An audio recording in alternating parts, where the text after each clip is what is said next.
the reason for that is because you're wired to be exploited by infants. And so that just doesn't work so well in that actual world. And one of the things that happens very often in psychotherapy, you know, people come to psychotherapy for multiple reasons, but one of them is they often come because they're too agreeable. And so what they get is so-called assertiveness training, although it's not exactly assertiveness that's being trained. What it is the ability to learn how to negotiate on your own behalf.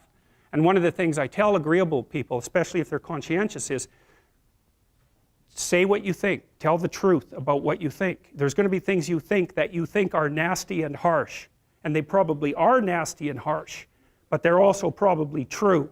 And you need to bring those up to the forefront and deliver the message. And it's not straightforward at all, because agreeable people do not like conflict. Not at all. They smooth the water.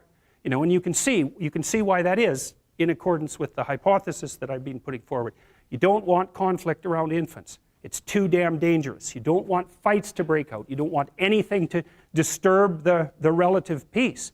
You know, and if you're also more prone to being hurt physically and perhaps emotionally, you're also maybe loath to engage in the kind of high-intensity conflict that will solve problems in the short term, because it takes a lot of conflict to solve problems in the short term. And you know, if that can spiral up to where it's dangerous, which it can if it gets uncontrolled, it might be safer in the short term to keep the waters smooth and to not delve into those situations where conflict emerges. The problem with that is it's not a very good medium to long-term strategy, right? Because lots of times there are things you have to talk about because they're not going to go away. And so partly what you do with agreeable people is you get them to figure out, and they have a hard time with this too. If you ask a disagreeable person what he wants, say, or she wants, they'll tell you right away. They know. It's like, this is what I want and this is how I'm going to get it.